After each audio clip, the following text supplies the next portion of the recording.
Kung hindi lang po talaga pagkaswapang ito mga taong gobyerno po natin, matagal na po tayong marami ng mga train system na tapos.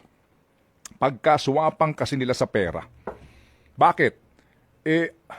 Sa halip na unahin itong mga napaka-importanteng proyekto para sa atin, ang inuuna nilang mga proyekto ay ang para sa kanilang mga sariling interes.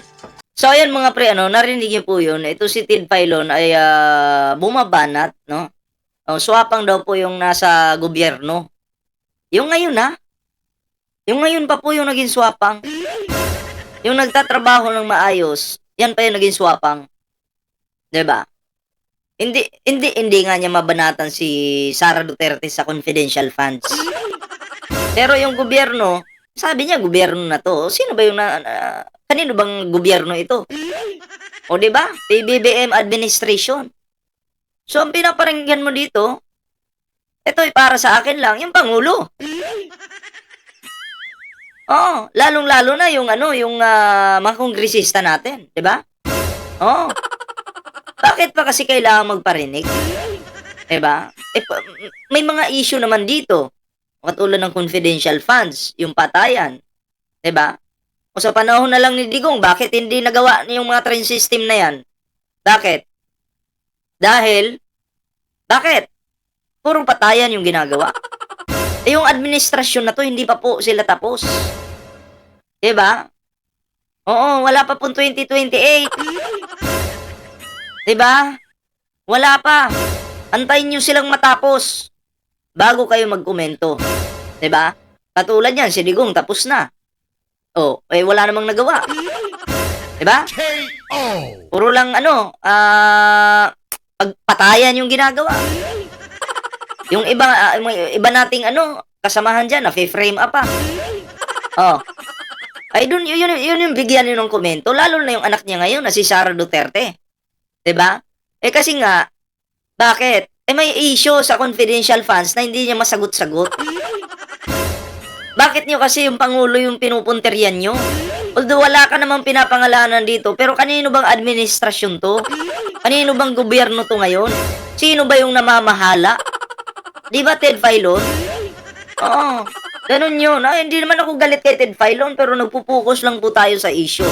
Okay, eto na po, bago po natin ituloy-tuloy yung ating reaction ngayon. Ayan, kung bago ka pa lang dito sa ating YouTube channel, huwag kalimutang mag-like, share, at subscribe mga pre. At meron din po tayong Facebook dito Meron din po tayong Facebook. Ayan, Ballpoint Man 2.0 at meron din po tayong TikTok. Okay, so eto na. Pakinggan po natin yung banat ni Ted Filon dito. Kung hindi lang po talaga pagkaswapang ito mga taong gobyerno po natin, Totoo naman. Okay? May swapang naman, Ted Filon. Isa na dyan, si Sara Duterte. Diba? Hindi lang swapang. Wala pa siyang pake, no? Sa mga Pilipinong binabaha.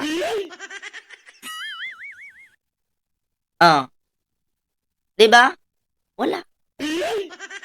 Anong ginagawa ni Sara? Pag may baha, teka lang, ayaw ko muna dyan.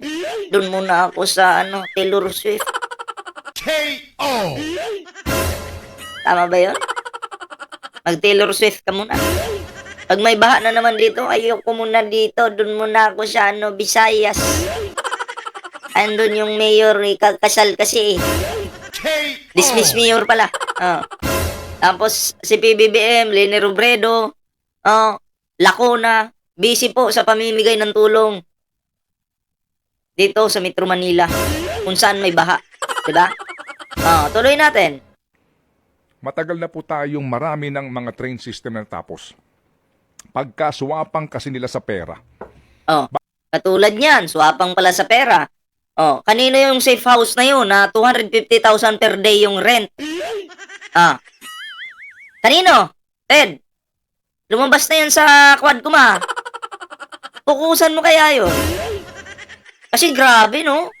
Ayahay yung vice president. Gasta lang ng gasta ng pera ng taong bayan. Pang-upah sa kanyang safe house. Tama ba yun? KO! Ang Pangulo walang isyong ganun. Baka yung vice presidente yung swapang. Magpangalan ka, Ted Filon. Hindi kasi pwedeng mamangka ka sa dalawang ilog eh. Kailangan mamili ka ng isa.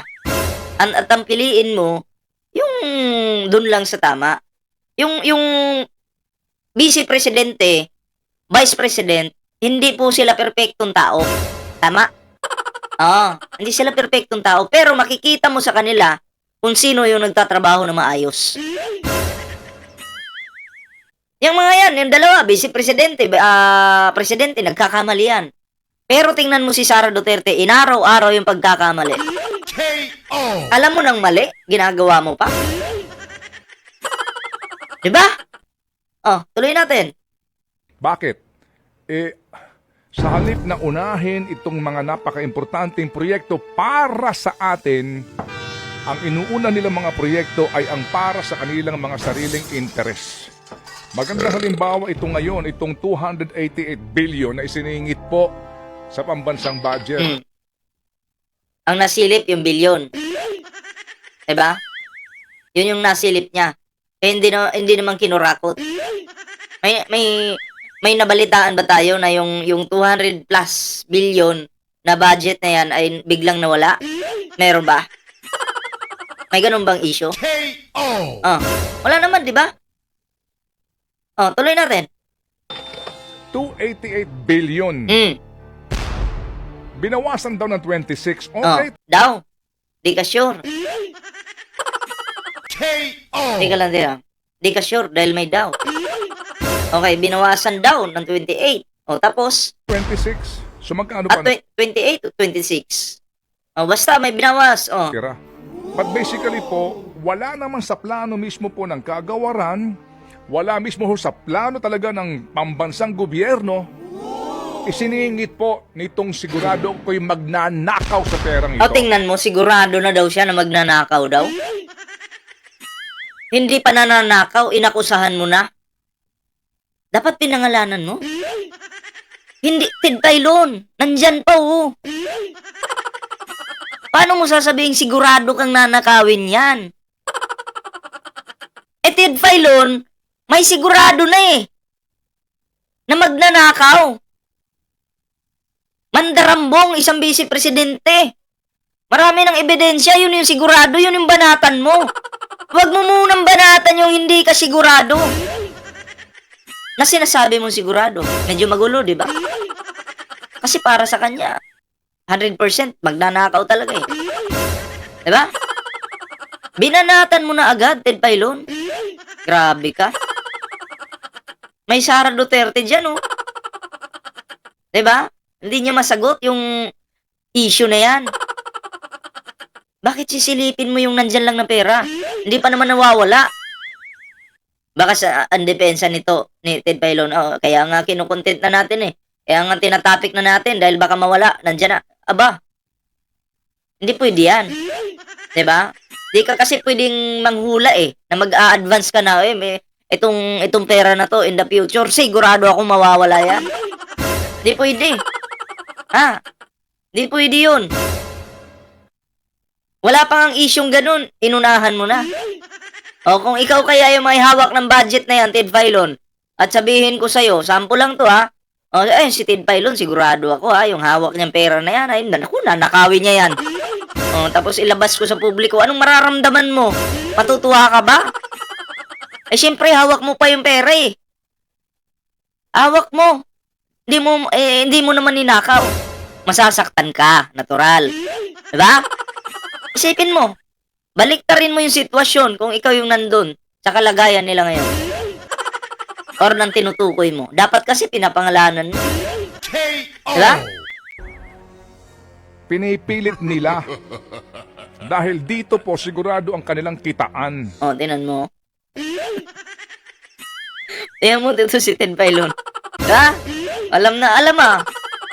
Pero may alam tayong ganun klaseng tao. Yung nga Duterte. Diba? Kasi napatunayan na eh. KO. May mga ebidensya eh. Bakit ballpoint man napatunayan? May mga ebidensya lumalabas eh.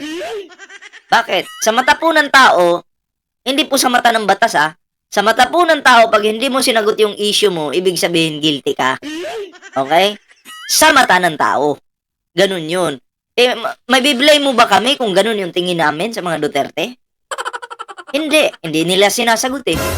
So sa mata ng tao, pag hindi mo ito nasasagot, ay automatic po yan. Ang tingin namin sa taong ito ay guilty. Okay? Iba po ha, iba yung sa batas. Iba yung sa mata ng batas. Iba yung sa mata ng tao. Gets? So, parang hindi ko maintindihan dito kay Ted Filon, biglang cambio ah. Oo. Diba? Magbalita ka lang ng tama, wag kang ano. Ay naku po, Ted Filon naman oh. Imbis na maraming ano sa'yo, natutuwa noon. Eh ngayon mukhang maraming galit sa'yo. Oh, di Sheng. Suportahan ka na ng mga DDS. Bahala sila dyan. Diba? So ngayon mga pre, proceed po tayo dito sa isa nating reaction. Ayan saan na ba yun? Ayan, itong isa nating reaction mga pre. Wait lang, ayusin lang natin to. So ito, no? Panoorin po natin ito. Nakaganyan, may ginagaya siya. Bago po natin ito simulan, itong video na to, naalala nyo may lumabas na issue na hindi daw po tatakbo si Sara Duterte sa 2028, no? Hindi daw po tatakbo. So ang papatakbuhin daw po nila ito si Ruben Padilla ng pagka-presidente ng barangay Pilipinas pala. Oo. 'Di ba? So kaya naalala nyo si Digong may ganyan o yung Merry Christmas sa inyo, 'di ba? Ginaya ni Ruben Padilla yung mga galawan ngayon ni Digong kasi nga tatakbo siyang presidente sa 2028, 'di ba? Oh, yan ginagaya niya. So panoorin natin kung papasaba sa panlasa ng mga Pilipino. Okay? KO. Alam ninyo, ako'y tao lamang. Tao Kaya lang. binabati ko pa rin ng Merry Christmas kayong mga durugista, magnanakaw, mga kurap, mga kriminal, at kayong mga nagpapahirap sa Pilipino. Isa ka na sa nagpapahirap sa Pilipino. At isa ka na sa kakampi ng mga kriminal. Ruben Padilla. Isa ka rin sa kakampi ng mga manyakis. Kaya, isa ka sa nagpapahirap ng bansang ito. KO. Diba? Idol na idol mo si Digong nga. Wala kang originality. KO. Hindi sa'yo bagay. Hindi bagay sa'yo yan. Kaya kung ayaw pa rin ninyong huminto Mm. at patuloy pa rin ang karahasan, ito na ang huli ninyong Merry Christmas. Yan na ang huli mong pagkasenador, Ruben Padilla. Itaga mo sa bato yan. Nag-number 1 ka man noon. Pagdating ng panahon, kung anong plano mo sa 2028, ay talagang mababaliktad yan. KO. Ruben Padilla, taga mo sa bato ha. Na isinusuka ka na ng mga Pilipino. Yan na ang huli mong pagkasenador. Di ba? Eto po. Ito yung video na yan. Pakita ko sa inyo ha. Ito yung ginagaya niya. Sana ba? Ito po yung ginagaya niya si Digong. Panoorin natin to ha. Alam ninyo, ako'y tao lamang. Kaya binabati ko pa rin. Merry Christmas. Kayong mga durugista, Oy, si pong sing way hung wang way hugas. magdanakaw, mga kurap, mga kriminal, at yung nagpapahirap sa Pilipino. At yung nagpapahirap sa Pilipinas. Dapat yung pag ganun mo, Ruben Padilla, yung isa mong kamay nandito banda sa may butas ng ilong. Tapos ito nandito. Dapat gayang-gaya sana. Tapos ito dito. Ganon. Yung kay Ruben Padilla, nakaganon. May para mang nasakitan ka ng ipin. KO. Ano ba naman yan? Kaya kung ayaw ninyong minto Mm. at patuloy pa rin ang karahasan, ito na ang huli ninyong Merry Christmas. Tama yung kay Ruben Padilla. Nakaganyan siya, oh. Mali! Dapat nakaganyan. Dito yung isa sa ilong. Dito. Yan yung ginawa ni Digong eh. Ganyan eh. Si Ruben Padilla, ganyan eh. Mali ka. Kulang na lang, magganon ka. Ano ka, Spider-Man? Kaloy. Alam ninyo, ako'y tao lamang. Tao ka. Kaya Oh. binabati ko pa rin ng Merry Christmas sa mga durugista, magnanakaw, mga kurap, mga kriminal, at kayong mga nagpapahirap sa Pilipinas. Kaya kung ayaw pa rin ninyong huminto at patuloy pa rin ang karahasan, Oh. ito na ang huli ninyong Merry Christmas. Ito agad para sa'yo.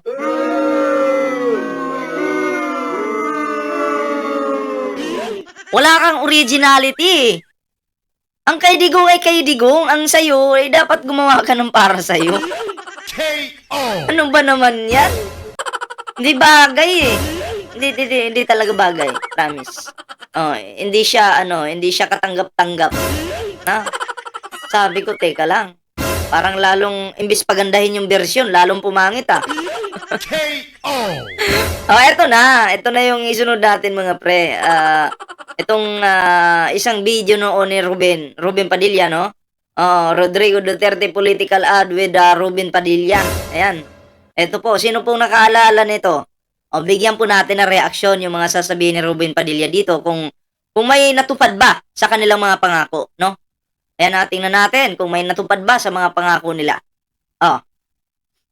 Simple lang ang kailangan natin. Disiplina. Mga tren na tumatakbo sa tamang oras. Simple lang ang kailangan, disiplina. Mga tren na tumatakbo sa tamang oras, tapos kalyeng tama ang pagkakagawa. kalyeng tama ang pagkakagawa. Sa panahon ni Digong, yung Davao, binidyo ko po, ganyan yung kalye. Hindi po napaayos. Paano naging tama yung kalye? Yan. Sino nakakita ng video ko? Pagdating ko mismo ng Davao, nag-vlog ako doon. Dinaanan ko pa yung QGC, binidyo ko pa, yung mga daan, yung mga spaghetti na wire doon. Paano naging tama yung daan doon? Paano gumanda yung daan doon? Lubak. Yung mga sinabi na, isa ito sa pangako ni Duterte na ayusin yung mga kalsada, pero napako yung pangako. Akala nyo yung pangako ni Digong, yung droga lang, 3 to 6 months tatapusin, at yung bigas, hindi lang po yun, meron pa pala, may kalsada pa pala. Oo. Dyan sa lugar nyo, yung kalsada ba dyan, ayos? Okay na sana dun sa mga papasok na lugar. Exempted na yun. Yung mga sentro lang ba? Katulad ng Davao City, sentro yan. Pero, magpasa hanggang ngayon. Lubak-lubak yung daan dyan. Hindi po ako naninira kasi may ebidensya po ako. Hindi po ako katulad ninyo na mga DDS kayo na mahilig kayong manira. Ako hindi po, may video po tayo niyan. Hindi po natin ugaling manira. Tayo po, nagsasalita tayo kasi inahanap natin yung pangako nila na napako. Mag-comment ka dyan yung nakakita ng video ko doon kay sa Davao City. Na binidyo ko yung daan doon ng mga lubak-lubak. Mag-comment kayo. Alam ko maraming nakapanood nun. Tuloy natin. Ano pa yung pangako? Imbis na binabaha. Mga kalsadang walang Imbis na binabaha. Kaya nga binabaha yung Davao eh. Kakabaha lang sa Davao, di ba? Asan yung 51 billion doon? K.O. Ba't palala yung baha doon? Alam naman natin yung baha, hindi po kayang pigilan yan. Pero kahit pa paano man lang sana, mabawas-bawasan. Di ba? Wala eh. Palala eh. ang traffic. Mga airport. Traffic. Bakit? Sabi ni Digong, yung traffic daw, papabawasan. Kumbaga, hindi na daw magkaka-traffic. Ayon dito kung ito yung pagbabasihan natin. Pero, nung dumating dito, yung Santo Papa ba yun? Dumating dito sa ating bansa. Na-traffic si Digong, minura yung Santo Papa. K.O. Akala ko ba, hindi na magkaka-traffic pag ikaw na yung Pangulo. Pero nung naging presidente ka ng Pilipinas, traffic. Dahil sa sobrang init ng ulo mo, yung Santo Papa, minura mo. K.O. Isa sa pangako ni Digong, napako. Yung traffic, di ba? Asan yun? Di ba magpasa hanggang ngayon, traffic pa rin? Kasi, yung Pangulo natin, tinatrabaho po yung kalat ni Digong. Di ba? Tinatrabaho po. Kaya nga unti-unting nag-i-improve yung bansa natin ngayon eh. Di ba? Hindi kahiya-hiya. Pulis na di kriminal, pagkos nanghuhuli ng kriminal. Mga public Ano daw? Pulis na di kriminal. Bagkos ng huhuli ng kriminal, baliktad na naman. Hindi ko man po sa nila lahat yung pulis, mga kapulisan natin sa panahon ni Digong. Pero may mga pulis na gumagawa ng ginagawa ng kriminal. Paano yung ballpoint man? Magulo ka ballpoint man na. O sample na lang. Pupuntahan niyo yung isang tao, walang kasalanan. Pagbabarilin niyo, papatayin niyo dahil may reward. Tapos tataniman nyo ng ebidensya, mga barel, mga droga, tataniman nyo. O di ba gawain niya ng kriminal? Ano yun? Gawain ng kriminal yun, di ba? Palpak na naman. Puro kabaliktaran yung nandito sa political ad ni Robin Padilla patungkol kay Digong Kabaliktaran po. Tuloy. servant na hindi nangaapi. Kung di, Ano, balik natin. Balik natin kaunti. kriminal. Mga public servant na hindi nangaapi. Si Digong, public servant, pero nang-aapi. Anong klaseng pang-aapi yan? Minumura yung gusto niyang murahin. Diba? At ayon sa mga lumalabas na ebidensya, ayon kay Matubato, siya'y pumapatay ng tao, nagpapapatay, nag-uutos. Anong tawag doon? Pang-aapi. Diba? Baliktad na naman. Sus, Ginoo. KO. Kung di, nagsisilbi. Mga mambabatas na di lumalabag. Kung di, nagpapatupad ng batas. Yun. Mga mambabatas na di lumalabag pero nagpapatupad daw ng batas. Nagpapatupad nga ba ng batas? Or kinakampihan si Digong para mapatupad yung kanilang gusto ng mga patayan? Yun yung tanong. KO. Pangulong di nagtatago kung hindi namumuno. Pangulong di nagtatago kundi namumuno. Teka lang. Si Digong ba ay nagtatago? Wala namang gera para siya'y magtago. Wala namang gera para siya'y magtago. Yun lang yung sa atin. Gobyernong hindi kurap at mamayang hindi takot palagi. Gobyernong hindi korap pero grabe yung utang ng bansa. Oo. Tapos may bilyon pa daw si Digong. 'Di ba? Tapos trilyon yung nautang sa bansa. Trilyon ba? Paki-correct nga ako. Lalaki na kasing pera ng pinag-uusapan eh. Grabe. Hindi daw kurakot. Kabaliktaran na naman yan. Lahat po yan pwede pag may disiplina. Lahat po yan. Pwede. Pag may disiplina. Tapos yung nagsasalita na si Robin Padilla, pagdating sa Senado, walang disiplina. Pamukbang-mukbang lang. Pasuklay-suklay lang ng bigute. Diba? Tapos yung gupit niya, hindi formal. Senador ka tapos ganyan ka. KO. Sus, Ginoo. Aanhin natin ang tuwid na daan kung tinutuntun May binabanatan niya yung dilawan dito lamang ng iilan. Ano daw? Ano natin yung tuwid na daan kong? Kung tinutuntun lamang ng iilan. Tigilan na ang kalokohan. Black and white yung yung video. Hindi po yung colored Kahit noon pa man black and white. Ang pangit tingnan. Hindi po maganda at hindi bagay. Di ba? Hindi bagay. Parang parang ewan ko parang pelikula. Kung ibabase natin sa pelikula, parang mga mga kriminal. Di kung magiging pelikula to, parang mga kriminal tong dalawa to. Yung dalawang to. Kung ibabase natin, kung magiging pelikula, bubulol tuloy ako. Kung magiging pelikula. Kalokohan. Ang walang disiplina, disiplinahin.